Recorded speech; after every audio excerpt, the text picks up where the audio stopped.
আকাশবাণী খবর পড়ছি প্রবাল বন্দ্যোপাধ্যায়। এখনকার বিশেষ বিশেষ খবর। কেন্দ্রীয় মন্ত্রিসভা পরীক্ষায় প্রশ্নপত্র ফাঁস ও দুর্নীতি রোধে কঠোরতম শাস্তির সংস্থান সুনিশ্চিত করা এবং ফাস্ট ট্র্যাক কোর্ট গঠনের জন্য খসড়া একটি বিল অনুমোদন করেছে। প্রধানমন্ত্রী নরেন্দ্র মোদী তার ভিডিওয় অভূতপূর্বভাবে সাড়া দেওয়ার জন্য দেশের যুব সমাজকে ধন্যবাদ জানিয়েছেন। পরীক্ষা ক্ষেত্রে গুরুত্বপূর্ণ সংস্কারের লক্ষ্যে ন্যাশনাল টেস্টিং এজেন্সি এনটিএ 47 জন আধিকারিককে বরখাস্ত করেছে। সরকার আজ নতুন দিল্লিতে ককরোচ জনতা পার্টি সিজেপির প্রতিনিধি দলের সঙ্গে আরেক দফা বৈঠক করবে। দেশে 3টি রসায়ন পার্ক গড়ে তোলার জন্য ভারত ঔদ্যোগিক বিকাশ যোজনা রসায়ন বা ভাব্যা রসায়ন প্রকল্প অনুমোদন করেছে কেন্দ্রীয় মন্ত্রিসভা। প্রধানমন্ত্রী নরেন্দ্র মোদী আগামীকাল আকাশবাণীতে মন কি বাত অনুষ্ঠানে দেশ বিদেশের মানুষের সঙ্গে তার চিন্তাভাবনা ভাগ করে নেবেন। রাষ্ট্রপতি দ্রৌপদী মুর্মুকে রোমানিয়ার বুখারেস্ট ইউনিভার্সিটির পক্ষ থেকে ডক্টর অব অনারিস কৌসা উপাধিতে সম্মানিত করা হয়েছে। গ্লাসগোতে আয়োজিত কমনওয়েলথ গেমসে ভারতের প্রথম পদক জয় করেছেন ঝান্ডু কুমার। আসছে বিস্তারিত খবরে। কেন্দ্রীয় মন্ত্রিসভা পরীক্ষায় প্রশ্নপত্র ফাঁস ও দুর্নীতি রোধে কঠোরতম শাস্তির সংস্থান সুনিশ্চিত করা এবং ফাস্ট ট্র্যাক কোর্ট গঠনের জন্য খসড়া একটি বিল অনুমোদন করেছে। প্রধানমন্ত্রী নরেন্দ্র মোদীর পৌরোহিত্যে সংসদ ভবন প্রাঙ্গণে মন্ত্রিসভার বৈঠকে খসড়া বিলটি অনুমোদিত হয়। সূত্রের খবর, আগামী সপ্তাহে এই বিলটি সংসদে পেশ করা হবে। উল্লেখ্য, প্রধানমন্ত্রী নরেন্দ্র মোদী গতকালই এক ভিডিও বার্তায় জানান, প্রশ্নপত্র ফাঁসের বিরুদ্ধে কঠোর ব্যবস্থা গ্রহণের সংস্থান সম্বলিত একটি বিল খুব শীঘ্রই সংসদে আনা হবে। প্রধানমন্ত্রী আরও বলেন, নিট পরীক্ষার প্রশ্নপত্র ফাঁসের ঘটনার পর গত 2.5 মাসে বেশ কিছু পদক্ষেপ নেওয়া হয়েছে। দোষীদের গ্রেপ্তার করা হয়েছে, তারা এখনও কারাবন্দী। পড়ুয়াদের শিক্ষাবর্ষ যাতে নষ্ট না হয় তা সুনিশ্চিত করাই ছিল সরকারের প্রধান দায়িত্ব এবং সেই জন্য অবিলম্বে পরীক্ষা নেওয়া ছিল অত্যন্ত জরুরি। প্রধানমন্ত্রী নরেন্দ্র মোদী তার ভিডিওয় অভূতপূর্বভাবে সাড়া দেওয়ার জন্য দেশের যুব সমাজকে ধন্যবাদ জানিয়েছেন। সামাজিক মাধ্যমে এক বার্তায় শ্রী মোদী বলেন, তার ওই ভিডিওতে সাড়া দিয়ে যুব সমাজ যেভাবে তার পরামর্শ অনুসরণ করেছে তাতে তিনি অভিভূত। উল্লেখ্য, ওই ভিডিওটির ভিউয়ারের সংখ্যা 303 মিলিয়ন ছাড়িয়ে গেছে। প্রথম 24 ঘণ্টায় এটি সবথেকে বেশি প্রত্যক্ষ করা রিল। সরকার আজ নতুন দিল্লিতে ককরোচ জনতা পার্টি সিজেপির প্রতিনিধি দলের সঙ্গে আরেক দফা বৈঠক করবে। কেন্দ্রীয় মন্ত্রী জগৎ প্রকাশ নাড্ডা গতকাল একথা জানান।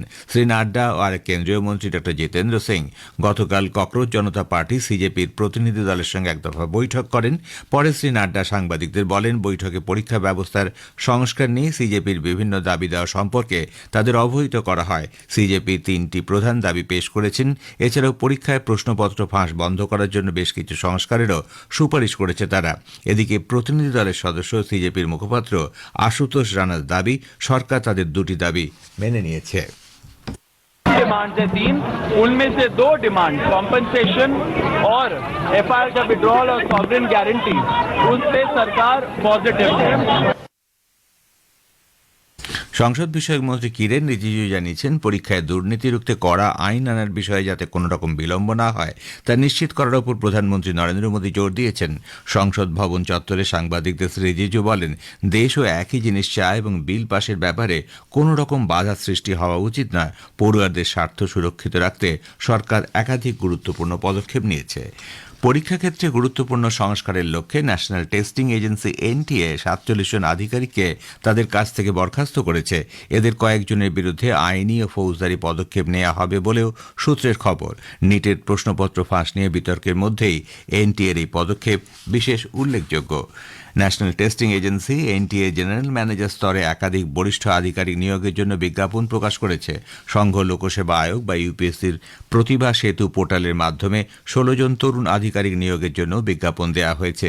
এনটিএ এক বিবৃতিতে জানিয়েছে, প্রাতিষ্ঠানিক পুনর্গঠনের বিষয়ে অধ্যাপক কে রাধাকৃষ্ণনের নেতৃত্বে গঠিত উচ্চ পর্যায়ের কমিটির সুপারিশ কার্যকরের লক্ষ্যে এই সিদ্ধান্ত। প্রাথমিকভাবে চুক্তিভিত্তিক হিসেবে 3 বছরের মেয়াদে 4টি জেনারেল ম্যানেজার পদের বিজ্ঞাপন দিয়েছে এনটিএ। এই প্রথম নেওয়া হচ্ছে তরুণ আধিকারিক। এছাড়া আগামী দিনে বিশেষজ্ঞ কমিটির রিপোর্ট মেনে আরও কিছু নিয়োগ হবে বলেও এনটিএ সূত্রে জানা গেছে। এদিকে প্রশ্ন ফাঁস ও পাবলিক এক্সামিনেশন অ্যাক্ট 2024-এর আওতায় থাকা বিভিন্ন পরীক্ষায় অপরাধ সংক্রান্ত বিষয়গুলি তদন্ত করতে Delhi police special task force গঠন করেছে। দিল্লি পুলিশ এক বিবৃতিতে বলেছে যে টাস্ক ফোর্স বিভিন্ন কর্তৃপক্ষের দ্বারা পরিচালিত পরীক্ষাগুলির অনিয়মের বিষয়ে দ্রুত তদন্ত করবে। সরকার দেশের মেডিকেল কলেজগুলিতে স্নাতক ও স্নাতকোত্তর স্তরে আসন সংখ্যা বৃদ্ধি করেছে। লোকসভায় এক লিখিত উত্তরে স্বাস্থ্য ও পরিবার কল্যাণ প্রতিমন্ত্রী অনুপ্রিয়া প্যাটেল বলেছেন, 2014 সালের পর থেকে দেশে মেডিকেল কলেজের সংখ্যা 387 থেকে বেড়ে হয়েছে 844। কেন্দ্রীয় মন্ত্রিসভা দেশে 3টি রসায়ন পার্ক গড়ে তোলার জন্য ভারত ঔদ্যোগিক বিকাশ যোজনা রসায়ন বা ভাবব্যয় রসায়ন প্রকল্প অনুমোদন করেছে। চলতি আর্থিক বছরের কেন্দ্রীয় বাজেটে এই প্রকল্প অনুমোদিত হয়েছিল। প্রকল্পের জন্য মোট বরাদ্দের পরিমাণ 3030 কোটি টাকা। এর মধ্যে 3000 কোটি টাকা পার্কের অভিন্ন পরিকাঠামো ব্যবস্থা এবং পার্কের অভ্যন্তরে মৌলিক ব্যবস্থা খাতে খরচ করা হবে। বৈঠকের পরে কেন্দ্রীয় তথ্য ও সম্প্রচার মন্ত্রী অশ্বিনী বৈষ্ণব গতকাল সাংবাদিকদের বলেন, এই প্রকল্প অন্ধ্রপ্রদেশ ও কর্ণাটকের মধ্যে যোগাযোগ ব্যবস্থা আরও উন্নত করবে। পিএম গতিশক্তি জাতীয় মাস্টার প্ল্যানের আওতায় এই প্রকল্প কর্ণাটক ও অন্ধ্রপ্রদেশের 3টি জেলায় কার্যকর হবে। 99টি গ্রামের প্রায় 7 লক্ষ মানুষ উপকৃত হবেন এর ফলে। প্রধানমন্ত্রী নরেন্দ্র মোদী আগামীকাল আকাশবাণীতে মন কি বাত অনুষ্ঠানে দেশ বিদেশের মানুষের সঙ্গে তার চিন্তাভাবনা ভাগ করে নেবেন। এটি হবে মাসিক এই বেতার অনুষ্ঠানের 136তম পর্ব। আকাশবাণী ও দূরদর্শনের সবকটি চ্যানেলে সকাল 11টা থেকে এই অনুষ্ঠান শোনা যাবে। খবর শুনছেন আকাশবাণী থেকে।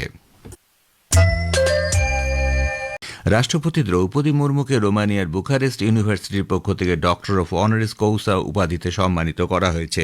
শ্রীমতী মুর্মুর সর্বজনীন সেবা, শিক্ষা ও সামাজিক বিভিন্ন বিষয়ের প্রতি তার ব্যতিক্রমী ভূমিকা এবং ভারত রোমানিয়া সম্পর্ককে আরও গভীর করে তুলতে তার অবদানের জন্য এই সম্মানে ভূষিত করা হয়েছে। এই সম্মান গ্রহণ করে রাষ্ট্রপতি তা 140 কোটি দেশবাসীকে উৎসর্গ করেছেন। তিনি বলেন, দুদেশের জনগণের মধ্যে গভীর মৈত্রী বন্ধনের প্রতিফলন এই সম্মান প্রাপ্তি। ভারত ও তানজানিয়া দুদেশের মধ্যে বাণিজ্য, বিনিয়োগ, উন্নয়নমূলক অংশীদারিত্ব, প্রতিরক্ষা, সুরক্ষা সহযোগিতা, ডিজিটাল পাবলিক ইনফ্রাস্ট্রাকচার, কৃষি, স্বাস্থ্য পরিষেবা, সংস্কৃতি, দুদেশের মধ্যে যোগাযোগ সহ দ্বিপাক্ষিক বিভিন্ন সমঝোতার ক্ষেত্রগুলি পর্যালোচনা করেছে।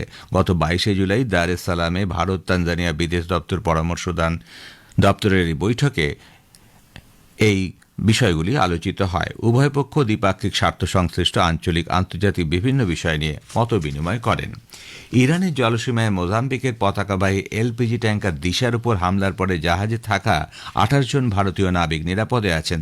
তেহরানে অবস্থিত ভারতীয় দূতাবাস এক বিবৃতিতে জানিয়েছে, নাবিকদের নিরাপত্তা ও শারীরিক সুস্থতা নিশ্চিত করতে তারা স্থানীয় কর্তৃপক্ষের সঙ্গে নিয়মিত যোগাযোগ রাখছেন। ইসলামাবাদ সীমান্ত পেরিয়ে সন্ত্রাসবাদের মদত যোগানো বন্ধ করা পর্যন্ত সিন্ধু জলবন্টন চুক্তি স্থগিত থাকবে বলে নতুন দিল্লি জানিয়েছে। ভারত ইচ্ছাকৃতভাবে প্রতিবেশী দেশে বন্যা পরিস্থিতি সৃষ্টি করছে বলে পাকিস্তানের সংবাদ মাধ্যমে প্রকাশিত রিপোর্ট বিদেশ মন্ত্রকের মুখপাত্র রণদীপ জয়সওয়াল খারিজ করে দেন।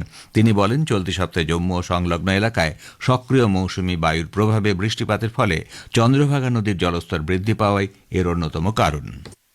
Significantly, Pakistan's own flood forecasting division, which is based in Lahore, in its flood advisory, which was issued on 22nd July at 17:18 hours local time, it attributed the high flood levels in the Chenab River to heavy rainfall over the upper catchment area. The rise in river flows is therefore a natural hydrological response to heavy rainfall and not the result of any deliberate action by India.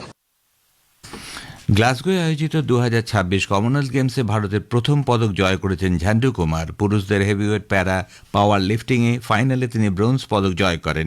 বিহারের নালন্দা জেলার বাসিন্দা ঝান্ডু কুমার দ্বিতীয় রাউন্ডে 190 KG ওজন তুলে 130.9 point নিয়ে তৃতীয় স্থান তথা পদক জয় নিশ্চিত করেছেন। তার এই ব্রোঞ্জ জয় অত্যন্ত তাৎপর্যপূর্ণ।